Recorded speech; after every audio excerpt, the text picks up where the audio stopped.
welcome to the show. I'm your host, Jesse Hubbard, and this is Sound Out. Super pumped about my guest today, the one and only Mr. Huge Euge. How you doing, my man? I'm doing awesome. How are you doing, Jesse? I'm good. I love the energy. That's what I'm talking about. That's the energy and excitement we come to expect from you, my friend. Thanks for being here. I'm excited to talk to you again. No, thanks for having me. I always love sitting down and chatting with you, Jesse. So I'm super pumped to hang out today. Yeah, man. It's like you're like one of my favorite people just to kind of hang out with and talk to about like just pop culture and random fun stuff or whatever. And it's like, you know what? Let's just always record those conversations because they're fun and interesting, I think. 100%. 100%. The feeling is mutual. It's a big week. What's that? The feeling is mutual. Yeah, man. I love it. It's a big week right now. It is we're right smack dab in the middle of Huge Euge week. And you've got new music, new merch. It will be over by the time this is out, but tonight, as we're recording this right now, there's going to be an awesome show that everybody is looking forward to with you. And we'll tell everybody about everything else you got going on this week. Just tell everybody. Yeah, so the next couple weeks are actually kind of crazy. So to kind of kick things off, I went into the studio and recorded about 4 or 5 songs that are going to be ready. And I'm going to start releasing those every few weeks as singles. And we dropped the first song this week called Super Toy Run. It's 2 days old today. And it's awesome. It's such a fun song. Thank you. I'm like super stoked on it. I think the beat is really fun. The lyrics really kind of...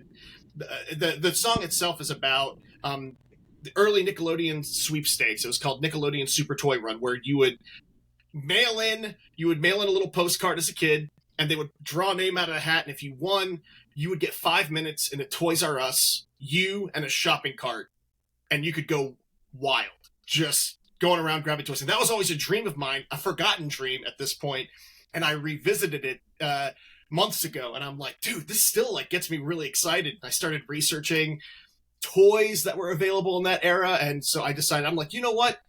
Let's just do a song that'll have everyone kind of thinking back to these toys and that excitement of being a potential participant on this Nickelodeon Super Toy Run. And yeah, the song so far, it's like gotten great reception. I've got a lot of really other awesome, cool songs to be released down the road too, so I'm super excited. I gotta tell you, man, like it's such a fun song, and thanks. And you talk about like the dream of a kid, because we're from the same era, we're roughly the same age, and coming up, you know, there was a lot of different shows. There was a Nintendo one where they would go through and have like the Velcro. Do you remember that? And they would go through all the old video games. That was big in like the late 80s, early 90s, I guess it was, right? And you know, all of these like toy. And even with the adults, supermarket sweepstakes, all this kind of stuff, it was a big thing, but it was the dream for so many of us. It's still a dream of mine to do that if Toys R Us only still exist, you know? Right. So I'm listening to this, and I was at work. I was fortunate enough to get a sneak preview of it, and you sent it to me, and I was at work, and I work at a bar. I left the bar, went to the back, listened to it, and just... like everything else stopped. I don't know if that makes me a bad bartender, but I'm like, I'll be back in a minute. So I just went back there and I just smiled.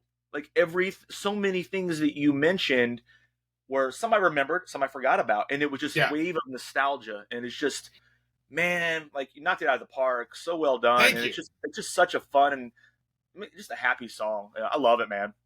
Thanks. It's all about that energy and just, you know, really, you know, a lot of people say, hey, if you're an artist, you need to make art that people are going to like to stay relevant. And, you know, I understand that to an extent, but I like to make stuff that I like. So if you ever listen to any of my music, anything, I like it. Like I'm mentioning things that I enjoy, whether it's Celine Dion or, you know, Blue Speedos or anything like that. It's just stuff that I find funny, inside jokes, and that, you know, mentioning those toys, you know, VR Troopers, like Masked Rider, Connects, Legos, like all those things. Those are all special to me. They just happen to be popular in that time, you know. Can I just say how amazing it is that the two examples that you used of things you love are Celine Dion and Blue Speedos. Yeah, Yeah, I mean, yeah, those are like two things I love. The Speedo is super comfortable. If you've never had one, it's great. You definitely need to try one out. And Celine Dion is a goddess. I would make love to her for days. Love it. Love that You woman. would, as comfortable as the blue Speedo is, you would take it off for Celine Dion, is what you're trying to say. Absolutely, absolutely, absolutely. Yeah, okay. Well, listen, I think a lot of people watching this probably are fully aware of who you are and what you do. That being said, I think it's kind of I'm still kind of trying to figure out specifically how to explain like nerdcore and comedy hip hop to people, because I end up always just saying like, tell me what you think. But what I usually kind of go with is just kind of like what you talked about, like people like rapping about things that they like and that make them happy or that they find interesting, right? And there's obviously like a very humorous element to it, but like, I mean, would you like to like add on to that? Like, how would you explain to somebody that's coming in and doesn't really know anything about it? Yeah, I think that's spot on. I mean, really, at the end of the day, you know, nerdcore hip hop is what you want it to be. It's really about embracing that nerd culture, right? So when you look, you know, if you were to do a Google search on nerdcore hip hop, you're gonna find a lot of songs like covering anime. You know, lots of anime tracks, tons of them. It's really embracing that nerd culture. If you were to go to nerdcore hip hop, is like walking into like a Comic-Con or something, and everything at that Comic-Con, actors, voice actors, toys, all that stuff, all of that is nerdcore hip hop. The delivery of the lyrics is like a hip hop cadence, you know. But it is people just writing music to celebrate nerd culture, and it's a fantastic group of folks. In the underground, you'll never see this stuff run mainstream. If you look up Mega Ran is probably one of the top dogs. You know, MC Lars, top dog, MC Frontalot, Schaefer the Dark Lord. These guys have been doing it for, you know, a very, very, very long time. And it's just really, you know, live comedy. There's a guy, one of my favorite MCs, his name's Oh My, OHM-I. If you go to his Bandcamp, this is one of my favorite songs of all time. It's great. This is like such a great example of nerdcore like culture. There's a song on his Bandcamp. It's called Hack This Song. I'm paraphrasing. I don't think that's actually the name of the song. It's something like that. It's like hack this or download this song, something like that. The song, to purchase it, is like $10,000. But the song is about hacking Bandcamp and downloading it for free. So you have to listen to. So he raps about jailbreaking Bandcamp to download his song for free, and it's incredible. It's absolutely incredible, and that's such a good example of, you know, the nerdcore music. It's such a good example of what people in this genre do. It's great. Yeah. Oh My, look him up. Look up that song on Bandcamp. It's great. I'll send it to you. Yeah, it's hilarious. I don't know. Yeah, I have to actually follow the instructions because I don't know if I have $10,000 to spend on a song. But Right. a really good song. It's really good. Like he breaks it down elementary style. Like, it's great. did you ever have a test when you were a kid? It was like the first question was like go to the last question, and the last question was like, "What is your name?" You ever have one of those? Yeah. Like it was like the tricks that the teachers would play, and all you had to do was fill out question 99 and write your name, and you get 100. Yep. Yeah. Yep. I remember that for like sure. It's great. So I think all of the songs that I've ever heard from this particular genre have been kind of, you know, like mostly I feel like lighthearted and kind of fun. Is there an element where that you ever see anything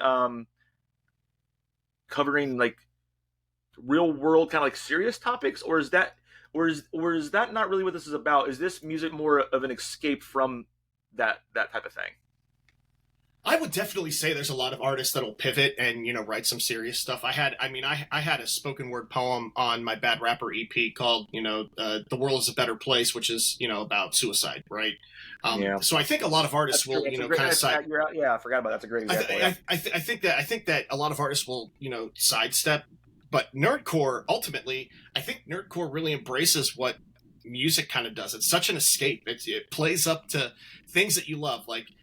And it plays into things that you love that aren't necessarily mainstream. You know, if you know, there's artists who write full albums on Cowboy Bebop. If you were a Cowboy Bebop fan, like a fan of that anime, you're going to be able to lose yourself in this content. Mega Ran did an entire album called Black Materia, which sampled music from Final Fantasy VII, and the whole album is about Final Fantasy VII. Like, it's really, to me, it's an escape and a happy place that you can go to, reflecting on things that you hold dear to yourself, stuff that you like from an entertainment perspective, and nostalgia is big for me. I love revisiting things that I really enjoyed when I was a kid.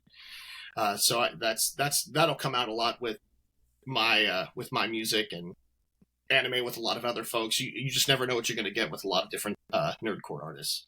Lots of self-esteem stuff too. You see a lot about, self-esteem. You're a bunch of nerds. Sometimes it's really easy, to get down on yourself and to feel like you're a little hopeless. There's Lord Zay has a song called Cute. Super Smack has a song called Cute. And it's really just this self-empowering, like, hey, like, I've got a low self, like the hook goes, like, I've got a low self-esteem, but I'm cute though. It's just very empowering. It's fun. And it's just kind of reminding us, hey, we're all on this planet for a little bit of time. Let's try to be positive and write stuff that makes us happy.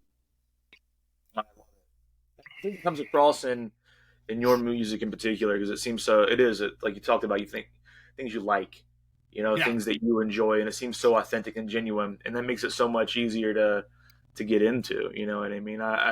For sure. I don't necessarily know every single thing you're referencing in every song, but whenever I'm like, oh, I know that, you know what I mean? It's like I perk up, I'm like, oh, I get that one, and it's kind of fun to see how many little nuggets you get.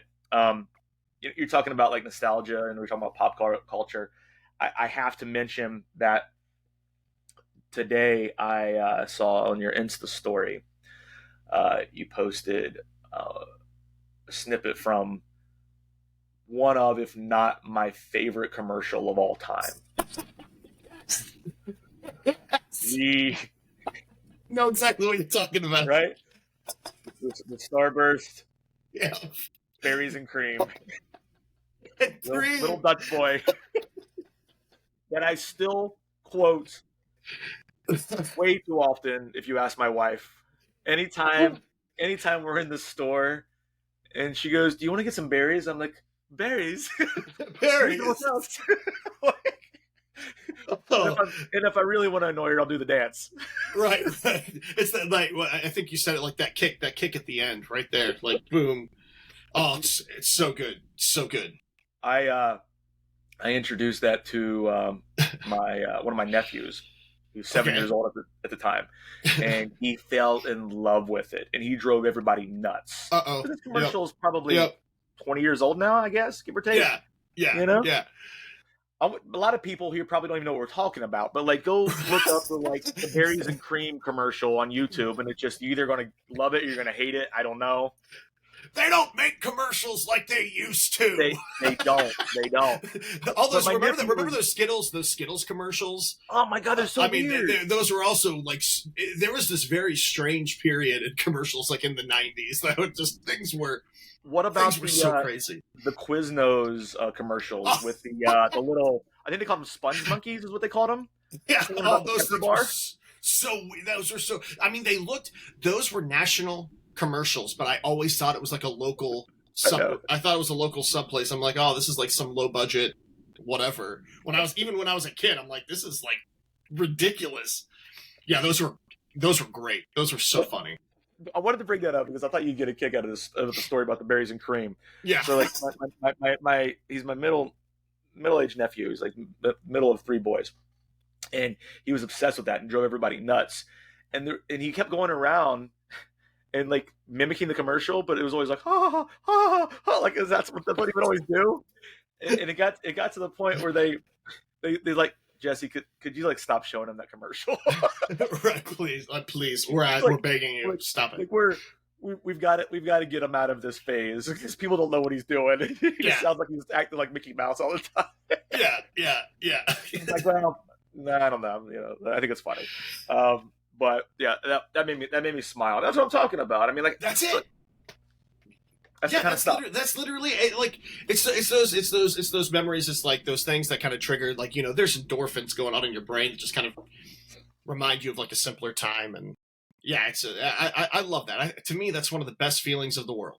That is just a great fuzzy feeling. Even seeing a toy that you haven't seen, in 30 plus years, like just seeing a toy, a picture of it, even, it's just like, Yep. wow, like that's so cool. I don't know. So, Like so I love it. no, I'm right there with you, man. Like you can't see like in my office, I've got a wall of Funko Pops, which is all nostalgia. I've got my He-Man guys and my Nice. wrestling figures over there. You know what I mean? Starting Yep. lineups. Like Yep. it's my office slash toy room. Like I work in here, but I'm surrounded by like my memories. You know? It's a good headspace. I mean, look, I've got Pee Wee Herman behind me everywhere. Like that's my workspace right behind me. I I love mean, it. I love seeing these things. It's relaxing. It's nice. It really is. Yeah. So you mentioned toys. We're talking about toys. What Yeah. was? Did you have like a favorite toy or a favorite line of toys growing up? Man, I mean, I think, like, I loved action figures, man. I loved action figures, so I had Yeah. the Teenage Mutant Ninja Turtles were always great. I had a ton of those, the Power Rangers action figures, had a ton of those. Um, uh, had some GI Joes, but I kind of missed the GI Joe era just by a smidge. I was definitely more like Turtles and Power Rangers than GI Joe. And then, like, my parents, I didn't have a whole lot of money growing up, so like we Toys R Us was like a no go. So like going to Toys R Us to get an action figure, that was too expensive. So I would be the kid that would go to Big Lots and they would have like the knockoff, all the knockoff action figures that were made cheaper. But I would have a lot of those, like plastic ones, like like instead of Power Ranger, it was called like Super Ranger or something like that, and it would look Like the same size, and you could use them. You know what I mean? It was right, the right. same thing. Like the real toy would, like, I mean, I was very picky about my action figures. I liked it when they had joints in the elbows and joints in the knees, but the ones from Big Lots would be like stiff. It's like the stiff armed ones, they would have no joints there, so they could only go up and down like this. Um, I'd still use them. I had a lot of like really funky, like super cheap toys, but I loved them. Like I would use them all the time. Like I didn't care. Yeah, I had a lot of wrestlers like that. So I'd have like my official WWF guys, Yes. right, like Hulk Hogan or whatever. But then you'd have like a knockoff guy who was Yep. just made to look like, and he didn't. He also like didn't have any movement, and it was just kind of like this. You know what I mean? Like Hogan would always kick his ass. Right, right. I had the bushwhackers. So I had, Oh yeah, so one of them like had arms like this. They would move up and down, to the other, like I think Luke, you would pull his arm up and his boot would stomp down. Like, That's awesome. Yeah, I love those action figures. Those were great. I went to a wrestling show when I was a kid. This is like 90, 91. I was a little kid, and Bushwhackers came out. A kid that we knew. If you don't know what I'm talking about, this is really weird. But like the Bushwhackers were a tag team. They used to come out and they licked the heads of people whenever they would come to the ring. I don't know where that came from, but he licked this kid's head. We were all so jealous. Oh, I would have been jealous too. That's amazing. I wish my head got licked by a bushwhacker. It's really weird looking back at that. Like, why did they? I don't even know where that came from. It's amazing. I mean, that they were one of my favorite tag teams because they were so fun to watch. Like, come in, they had these goofy faces. They're walking in. Yeah, I love those guys. I had a chance to meet them way later on in life when they were doing like the county fair circuits. Okay, yeah. And it was like a bunch. It was like them and Hacksaw Jim Duggan, like a bunch of like former big names, just going around doing the county fairs. And I went with some friends, and they were all just like hanging out and signing autographs and stuff. Somewhere around here, I got a Bushwhacker signed picture. That's awesome. Yeah. See, that stuff is priceless. That's cool to take advantage of those opportunities if you can swing in somewhere and tell somebody fun. I appreciate you. Like, you made me feel this way when I was a kid. That's a cool feeling. It is, especially whenever like maybe they're in a position where their glory days are behind them. You know what I mean? You go from Madison Square Garden to like the local Ohio County Fair or whatever, and I think it's important to like give people their flowers when you can, especially in situations whenever they may not be on top of the world anymore. Yeah, 100%. Exactly. But Exactly. anyway, we'll come back to wrestling probably in a little bit because I know you're a wrestling fan, and Oh yeah. I want to talk a little bit more about that. But before we get too Cool. far away from the music, I kind of wanted to touch on your kind of melding of scenes where you got your start. Like you started in like punk rock. You were a drummer, right? Yeah. I played drums in a punk band called Overrated for a few years. We did a couple Warped tours like 2005, 2006. We opened up Riot Fest in 2008, which was super cool. That opened up a lot of doors for me. I ended up working for Riot Fest for a while. I volunteered and did a lot of work with them over the years. What kind of stuff did Yeah. you do for the Riot Fest?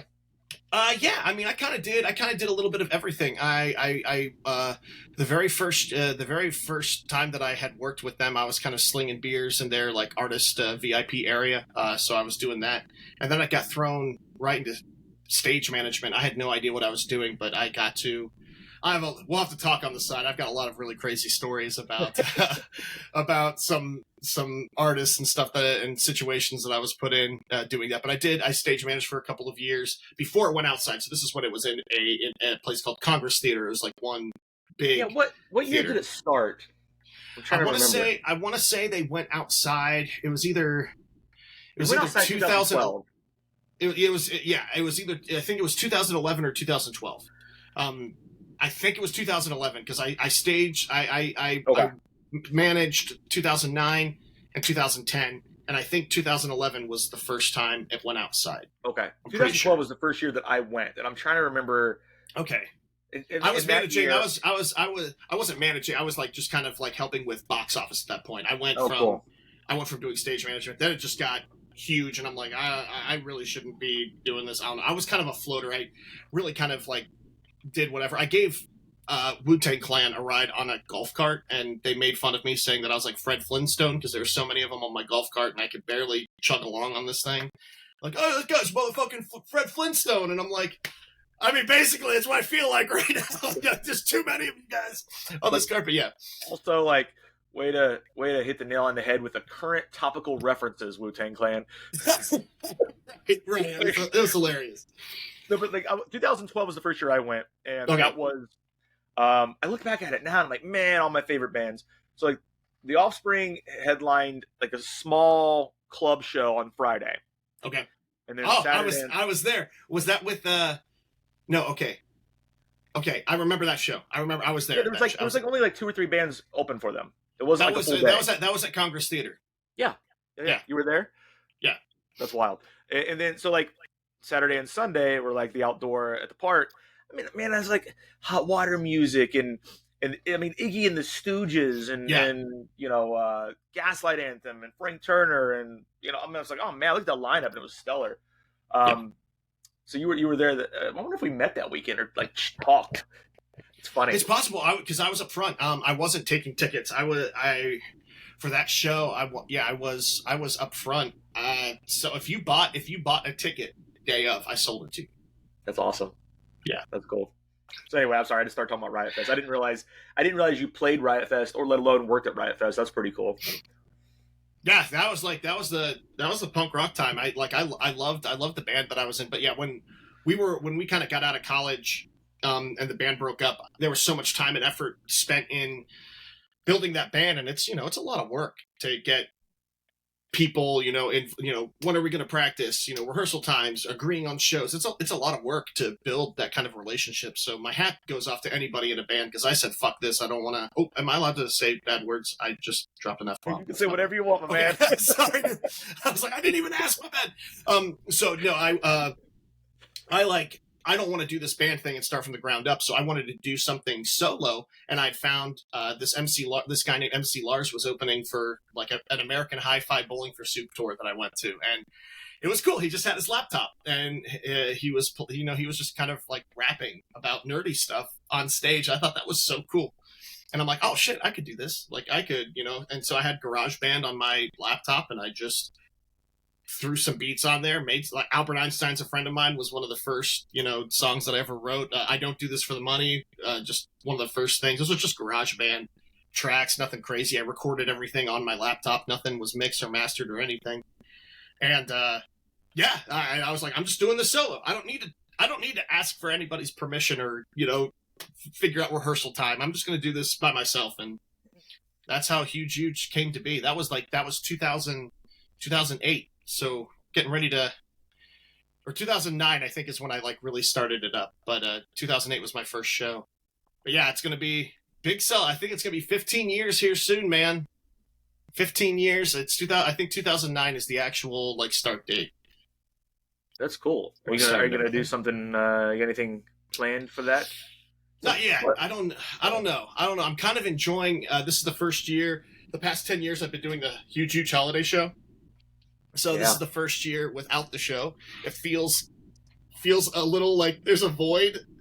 I need something to do, but I'm just trying to take it a day at a time. Like, okay, we're going into July. Tonight's like my last show on the books for a while, so I'm just gonna kind of like take the break. But I get antsy super fast. I'm ready to hop in and start doing stuff. So I think it'd be so funny to, instead of celebrating like 15 years, just take a break and then like come back and celebrate like the 16th and a half year anniversary or something.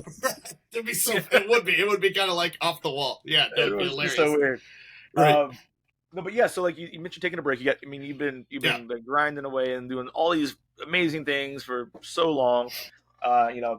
Like I said, a big week right now. Everything going on, but you're taking a little bit of a break. I think it's a much deserved break from my perspective. But is this a break from work, or is this a break to work on music? Constantly working on music. I definitely want to keep this. I definitely want to hit the studio again before the end of the year, or at the beginning of the next year. Really, I really kind of like going in, recording a few songs, and just kind of releasing them as singles. It's kind of neat. So yeah, I'm gonna take advantage of this break and really kind of focus on. I had mentioned I'm thinking about like a little bit of rebranding. Like Huge Euge is going to stay the same. That's not going to change. But I did kind of like a weird social experiment. This past weekend was a big punk show called Punk and Trouble, like NoFX's last show in the Columbus area, right? Yeah, and I worked all weekend. Thanks for rubbing it in that you were there. Sorry. I wasn't. It was amazing. I'm sorry you missed it. I saw everybody's posts. I had people asking, "Are you here?" And I'm like, "No." Yeah, I'm so sorry. Yeah, that stinks because it was a really good time. But one thing, I mean, you brought up Thankskilling a couple times. Thankskilling is something that I felt like I've exhausted. I've done a lot of conventions.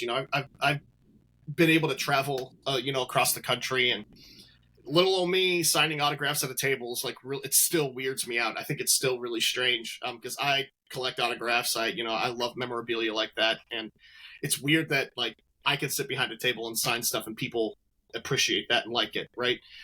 And so I kind of like for the past 3-4 years or so, I've really kind of like tried to not use Thankskilling as a driving force in anything that I do. But when I was at this show, I had this Thankskilling shirt. I think you've seen me wear it before. It's got like the turkey on the front, and then it says "Gobble Gobble, motherfucker" on the back. And I was like, I'm gonna wear this to this show, and I'm just curious because when you go to shows, festivals like that, people compliment shirts all the time, right? So I'm just you wore this to Punk and Drublic this weekend. This past weekend. I wore this to Punk and Drublic. So I was just curious to see what was going to happen, and I took a lot of photos, man. I met a lot of people who shared with me like how much that movie means to them. There was probably a good like 25-30 people that approached me about the shirt, and it's relevant. It's something, going back to our chat about nostalgia. It's something people still watch it. People really get into it, and they appreciate it.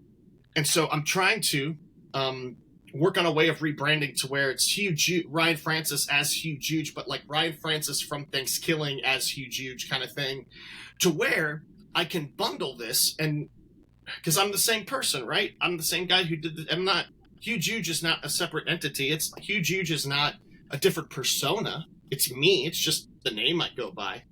Wait, but that's not your like actual name. Right, I know. It's not your actual name. Ah! Your first name isn't Huge. Your last name is Huge. They call me Huge. I know. So yeah. So I'm thinking about like how can I simplify that, or what's a good way to kind of pull all of those things together, so people know, like, so Thankskilling fans know, hey, this is me, but then like people that like nerdcore know, hey, this, like, hey, there's a whole horror, like there's a B horror film story behind this guy, and kind of take those two things and put them together. So I'm kind of working on that. It would be really nice. I want to hit the road. I want to tour. I want to do a little tour, and I don't think Huge Euge will pull people on a tour outside of Columbus, respectfully. But I think Thankskilling will pull people, out of town. And so it's kind of finding that medium that is going to work. Honestly. So that's I'm going to take some time to kind of think about that and figure out some good flyer branding. I like that, and I can appreciate where you're coming from with that. In case you're not familiar, Thankskilling, I don't think we were recording when we talked about that. Thankskilling, for anybody watching, is just like this super awesome horror movie that's so over the top with comedy and gore, and it's become like this cult phenomenon. And I know that I've long been a fan of the movie. I was a fan of that movie, and we had already known each other, and then I realized, oh my God, you were in that movie. You know what I mean? So I don't just like you for your fame. I like it for you. Hey! And no, but what's funny to me is, though, I know you've got a big fan base from this, but I hadn't seen it out in public yet. And you were kind enough to perform at my book release party earlier this month, and while you were performing, I was talking to some people in the crowd, just kind of mingling, and probably 5 or 6 different people came up to me and said, like, they were so excited just to be in the same room as you because they love that movie so much. Oh, shit, like, that's crazy. They were geeking out, and they so much to the point where, like, they were nervous to talk to you. And I don't even know if you ever talked to them. Yeah. They're like, I love that movie so much. Like, they were just discovering your music. You're like, I'm just getting into his music. I didn't know he had this whole career going with this. Like, this is amazing. I love this. I love that movie. Like, I'm super nervous to even talk to him. I don't know if I'm like, do you want me to introduce you? Like, he's a great guy. Like, he'll be done in a little bit. They're like, no, I don't think so. We're just gonna hang out back here and watch. It was really that's cute wild. to see like people geeking out over it. And I'm like, all right, cool. That's what it's like. That's interesting. It was really neat. That is wild. Yeah, I mean, unless someone tells you, you just never know. Like you just never know. It's a weird thing, man. Real quick story going back to Punk and Drublic when I was wearing my shirt, and some guys that came over. I started a conversation with 2 completely separate guys, like about Thankskilling, and I was just asking them about their watching habits. How often have you seen it? Blah blah blah. And this guy is just walking by our conversation, and he's holding out his arm. Dude, he had a turkey from his wrist all the way up to his elbow tattooed on him. And wow. I'm like, you gotta be kidding me. Like, what? Like, dude, time out. Hold on. I was telling him, hey, I was in this movie. Like, I gotta get a picture of this. This is crazy. And then, I was able to get a picture of it. But it was just, dude, this random guy walking by having this conversation had this Thankskilling tattoo. I'm like, that's amazing. I mean, it has a huge following. So Shane Sweeney from Two Cow Garage was also there performing that night, and he had a couple buddies with him. And I was talking, like, his buddies were close by whenever a couple of these people were talking about you, and they're like, "Wait, what movie is he from?" And because like they didn't put 2 and 2 together. They're like, "Oh yeah, like that's Ryan. He was in Thankskilling." They're like, "Oh my god," and it clicked. And they're like, "We love that movie." You know what I mean? It's like that's hilarious. They're talking about their love of horror. Like one guy was wearing like it was like a Michael Myers or like Friday the 13th shirt or something like that. Like, we love horror. Look, like, yeah, that's him. That's crazy. That's crazy. It still blows my mind. It's like the little engine that could. It's still relevant. People still watch it. It's nuts. I think it always will be. I mean, like, a fun movie, if it connects, it's always going to have that audience. So it's interesting. So maybe tell me if I didn't hear you right, but you said for a while you were trying to separate like what you're doing from Thankskilling. Yeah. So yeah, I like.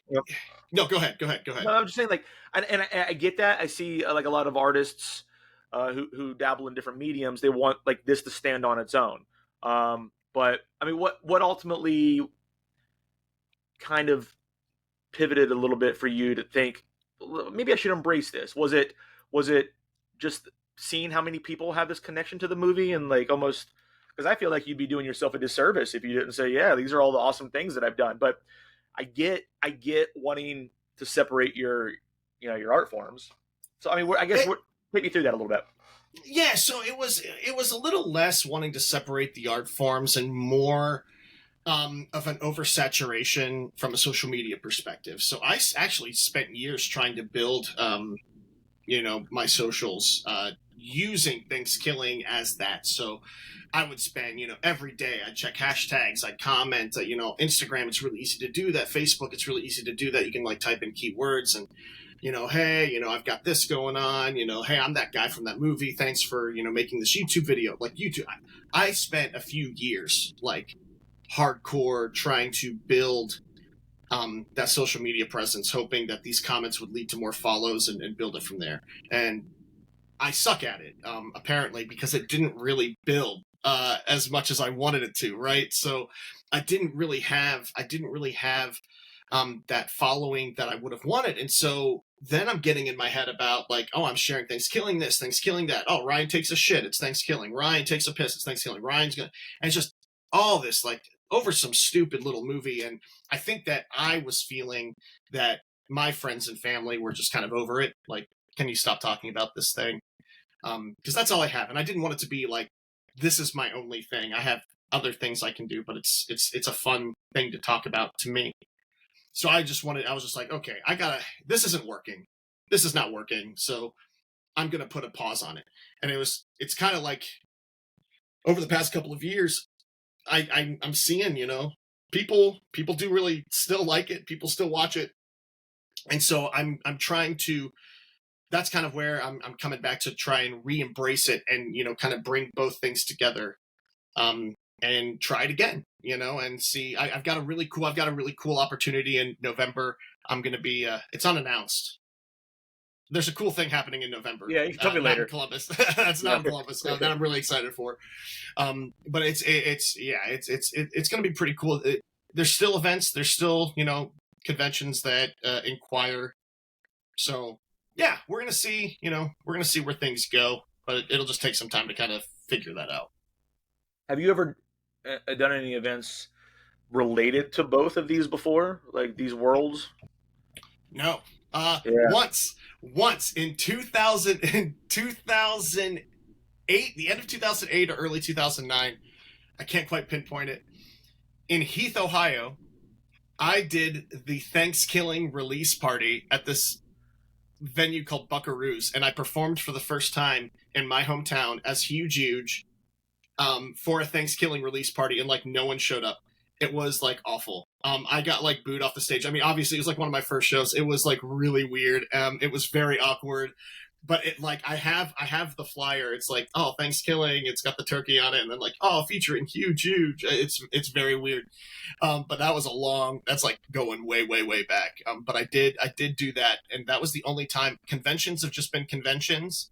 I'm hoping that this event in November, I would really think it would be cool because I try to look at things from a fan perspective, right? Because you and I are both fans of stuff, right? Sure, yeah. And I thought it would be cool that after the event, we hold a VIP only special event where you can hang out with me and I'll perform. I'll do a show, and we can do like a little show like at another venue away from the place that we were at, like an after party kind of thing. And only like people who you can buy a separate ticket, or you're a VIP and you can like go to this special party. That's cool. And I'd like if I was a fan of a movie like that, I'd be like, oh shit, you like that is a no-brainer. I'm gonna go to that. That's like a unique experience. And I think it would be cool if people would be into that, to give them a unique experience. Like, oh dude, Dad, this guy who played the nerd in this movie that I like, and it's so bad, but I love it. He's gonna rap about stupid things, like funny things. Like, I've got to go see that. That sounds so fun. I love that. I think that seems like a really fun experience and an option to give people as part of like a package. Have you ever? Right. have you ever and if you've done this, I haven't found this, so forgive me, but have you ever done a song about Thanksgiving or Thanksgiving or like horror movies, or ever plan on doing one? I have one ready. I Yeah. have Oh one. yeah. I have one. Yeah, I got Kashmir Royale did the opening track. So it's the it's like a really catchy like beat. I wrote a song to it. I've got it. Yep, it's there. I haven't recorded it or anything. I have it though. Yeah, there is one. Interesting. There is something. It's there. It exists. But yes, good That, question. Because yep, it is. That's so funny. It exists. that's cool. That's you kind of got that in your arsenal, in your repertoire if you ever want to do anything with it. I think that's fun. Oh yeah, yeah, it's Like there. ready to go. It something really. I mean, I think that's kind of like for that special moment, at a convention or something like that. I can kind of whip it out and whip it out at a convention. That's We'll super VIP package. Well, that's a super VIP package, right? Yes. You touched on something. Sorry. That was great. That was great. That was great. You touched on something a minute ago, and it's something that we've talked about in the past, and I think it's interesting, and to kind of bring it up here again because I really enjoy having this conversation with you. The the balance of promoting effectively and enough, but not too much to where people tune it out, Yeah. right? And that's Yeah. because you mentioned like you're trying to promote your thing, and your friends and family are like, all right, enough already, like, and I do events and I do things, and I always am like trying to toe that line, like, is this enough to where people see it, but not too much to where I'm annoying people? You Yeah. know what I mean? It's like, all right, Jesse, you got your thing. I'm either going or I'm not. Leave me alone. you know? Yeah, I mean it's a dangerous game because if you cross that line with individuals, you're getting unfollowed, and they're not going to see shit moving forward. And Yeah. you got to really toe that line. And you really like you have to pick, which shows are important to you and which ones are a little less. You have to really kind of. Am I going to text message people about this? Is that how big important this show is? Am I going to throw out text messages? Am I going to send out like individual like Instagram or Facebook messages or Twitter, DMs? Am I going to like jump into DMs for this? Or I'm just going to post this on my wall like every day, every other day, or once a week? It's hard. And I don't really think there's a good answer. I know. There's not. We've both talked about it in the past, and it's like I think I'm doing it right. Like, Yeah. I don't know it because it's difficult because you're doing something like take for example your annual holiday show that you did for so many years. Yeah. It's so important, and like whenever we do these events, people like us do these events, we care about them. We put a lot of effort and energy and blood, sweat, and tears, and the old cliche, all that into it. Yep. And it matters so much. And we want to share that with people. We want people to show up. We want people to know about it, at least know about it, so you can make a decision Right. whether or not you show up. And it's just, the algorithms are so crazy with social media. What avenues can you go for like paid advertisement that's actually effective in this day and age? Nothing really is as much as social media, and while it may be free, there's all these paid options on it, and it's just to your point, which route do you want to go and how personalized do you want to make it? It's tough. I don't know the answer either. So like if you haven't found out about an event that we're throwing, either of us, sorry, we'll post more. If you're annoyed by how much we're posting, sorry, we'll post less. I don't know what to tell you. And I think that goes to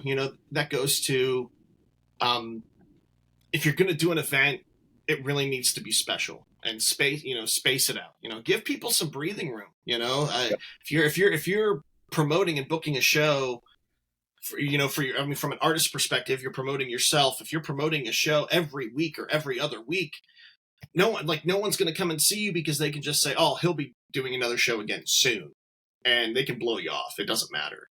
Yeah. Or they wait for a more special show, like maybe you're opening for a national or something like that, just blow you off. And if you're like an event promoter, if you're kind of doing this, if you did the Huge Euge holiday show once a month, no one's going to Like it's Yeah. too much. It's too What's the much. incentive for showing up? I'll catch it next time.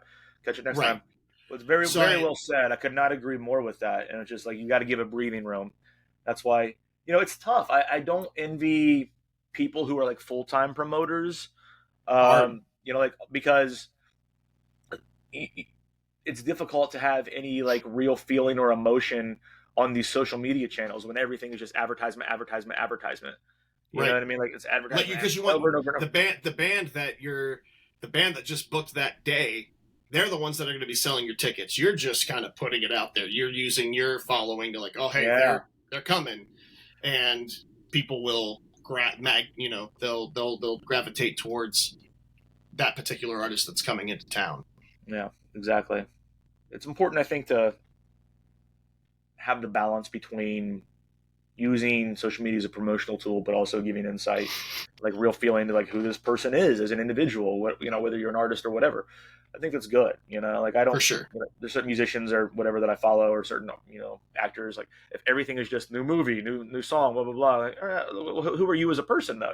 Like Right. it creates more of a connection, and I think makes people want to show up more to your events. But I I always agree. love I always love your insight on that. I think it's because you've both ends, right? For you, Yeah. Yeah. Yeah. you're the performer, but you've also been a promoter time and time again as well. So you have an very interesting perspective and some real insight to that I find very helpful for me. I don't do this for the money, Jesse. That's when you're I feel like promoting or you're an artist. It's a lot of loss. It's a lot of you don't see a whole lot of it. Especially you could bust your ass on one thing. It all depends. People have got to show up, so you got to be smart about it. Yeah, that's very true. Um, I wore my Macho Man Randy Savage shirt for you today. Nice. No, that's a great shirt. I wore my Clarissa Explains It All shirt I today. see. I see it. Um, Before I let you go, I think we've covered everything that I could possibly think of right now, except for wrestling. Like I want to talk more about. And we talked about it before. We talked about it again. It's one of the first things we ever bonded over. I think was like pop Yeah. culture and wrestling in general. And I don't remember who your all time favorites are. Oh man. There's like so many. There's like so many. I think if I really had to pick, I loved Kurt Angle. I loved Kurt Angle. Really? I loved Kurt Angle, man. I loved that he would make Jesus tap, Jesse. No, He would make no, Jesus tap out. I am not disagreeing that he's amazing. I didn't expect Kurt Angle. You just don't Yeah. hear people talk about him as their favorite. He was great though. No. To me he was truly one of the best heels. He was hilarious. He was hilarious to watch. He was a great heel. I Remember loved whenever he shaved his head, but he used to wear like the fake hairpiece Yeah. with Oh yeah. with like the chin guard. Yep. Do you Oh remember that? yep. So stupid. And he was a great wrestler. Like when he would pull down his straps before he put someone in like his ankle lock. Like I loved his intensity every time. Like he'd take his straps down. Like I took my brother. I wasn't living in Columbus at the time, but this was like 2002. I want to say it was the King of the Ring. It was the last ever pay per view they did at the time, and Kurt Angle fought Hulk Hogan. Oh my goodness. And I took my brother as his graduation present, and then he was a huge Hulk Hogan fan, and Angle made Hogan tap at That's that pay-per-view. amazing. That is Yeah. amazing. Yeah, Yes. it was like, oh my gosh, like Hogan never tapped. Right. Oh, that would have been so cool to see. That would have been so cool It to was see. pretty wild.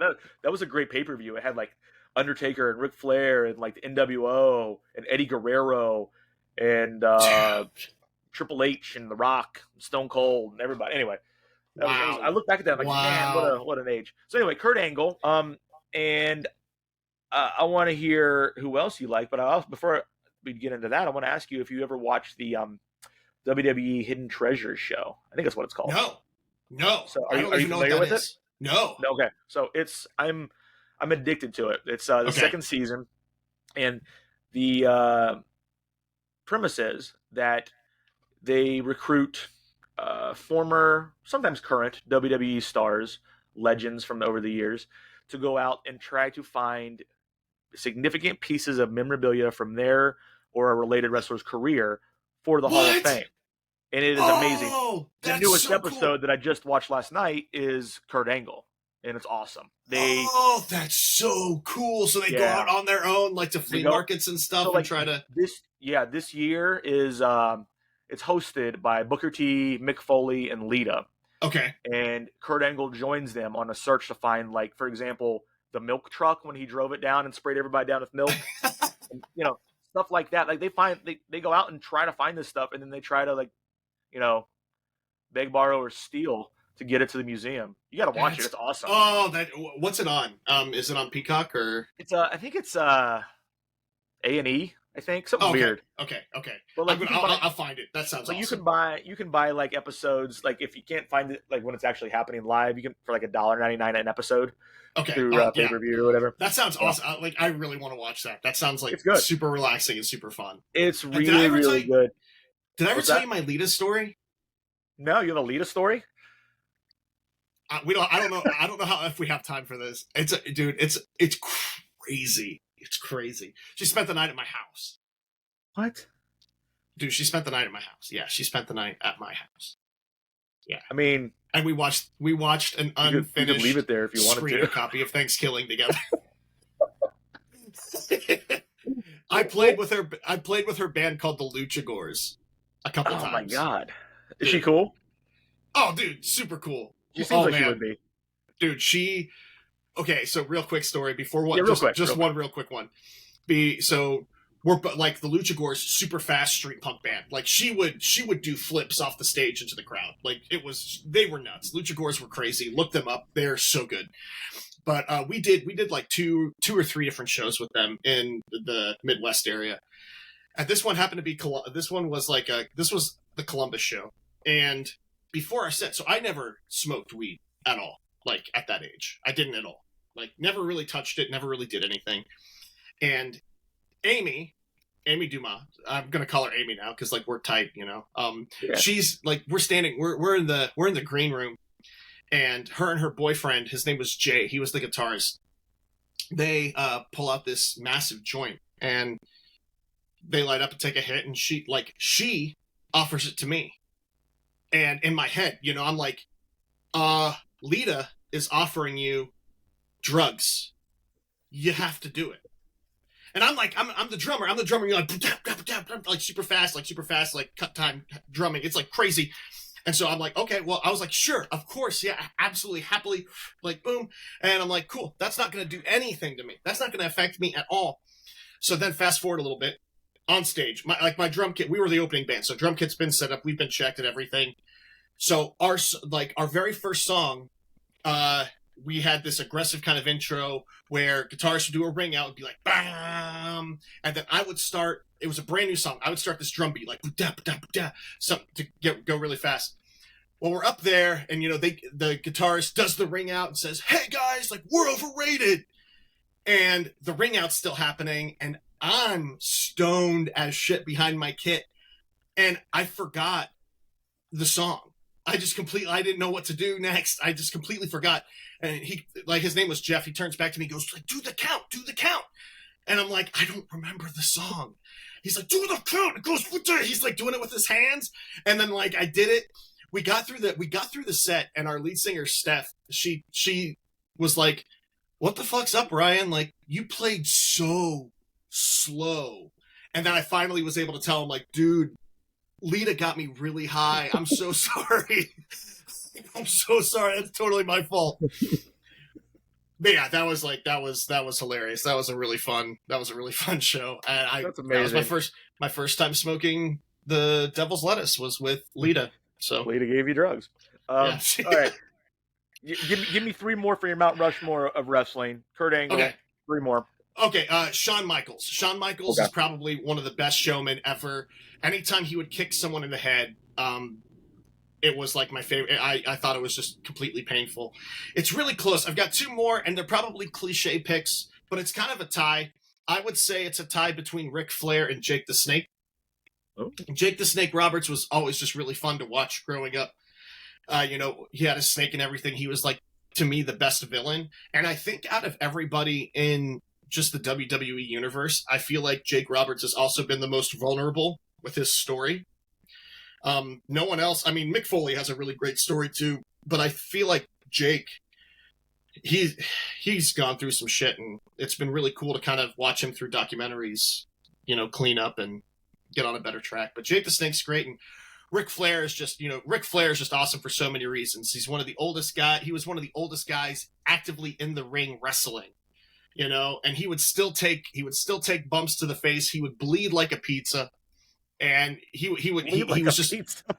Oh, there was a match between him and Shawn Michaels, and Shawn Michaels kept hitting him with a chair, and they both looked like a cheeseless pizza with just sauce on their face, and it was just like, so oh gross. Man, yeah. I know you're talking about though. I've never heard it put that way, but it makes perfect sense. Just the crimson the old mask.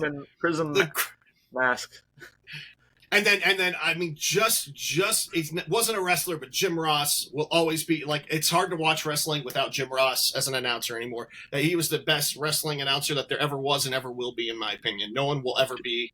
Let me show you my weird collectible. It's a Jim Ross card with a piece of event worn shirt. That is amazing. That is amazing. That is awesome. Yeah. Yes. So that's a thing. He could sell anything. He could sell the oh no, you froze up flops.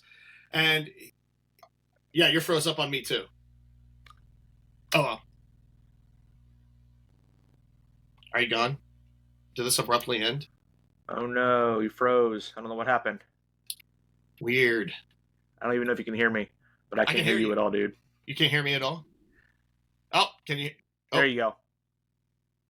Oh, for a minute I did. We can edit this out. It's fine. But I'd like to be able to wrap it up with you.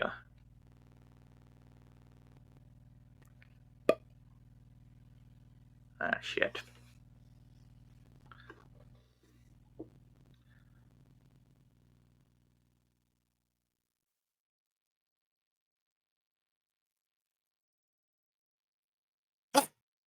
Back. Hey. Jeez. It's sorry about that. The show couldn't handle my Jim Ross memorabilia card. It could not. It was like, oh, man, are you saying that he wore that shirt? My God. My God. Pull out a 2x4. We'll edit that. We'll edit that part out so I look professional. But anyway, I don't know if you can see it, but here it is. Here it is. I paid $5 for that.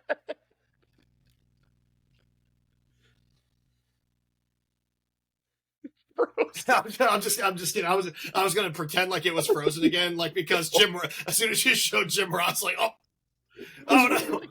Like I looked at you, it looked like you were like vibrating. I'm like, what happened? All right, let's wrap this up, shall we? I could talk to you about all this stuff for hours, dude. But I mean, we should. I mean, besides the show, we should get a beer and like actually. I got more Lita stories to tell you, and I got to tell you about my Jake the Snake and Diamond Dallas Page story too. That's a really good one. It's all more. I'll have you back, and we'll do an episode all about like wrestling. Let's do it. I'm being 100% serious. Let's do it. Get like you and like Drake on here, and a few other guys that I know that are big wrestling fans, and we'll just have like a wrestling roundtable episode. No, that'd be great. I've got some good stories about Virgil, the guy who came out with $1 Million Man back in the Virgil. day. AKA Vincent from the NWO. Exactly, Vincent. Yeah. But we'll do that. Cool. But in the meantime, tell everybody where they can find the new music and the merch and like do some plugs.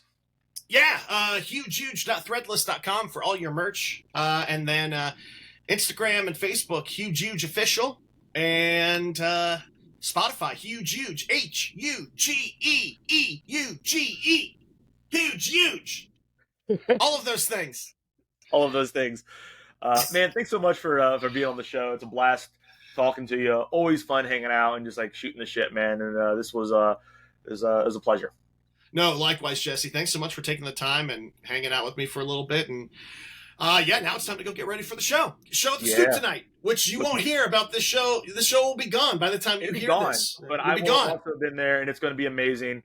Sweet. I'm coming. I'm bringing the missus, and Sweet. it's my first time. I've never been to the Stoop. It's my first time being there, so It's cool. Yeah. It'll be my second time, first time performing there. It's really, really cool venue. So yeah, you'll love it. It's actually super comfortable. It's really fun. Right on. All right, brother. Thanks Cool. again All right. so much. Hey. For everybody listening, thank you for joining us on this episode. Super fun one. I am your host, Jesse Hubbard. This is Found Out. Until next time, friends. Until next time. Bye.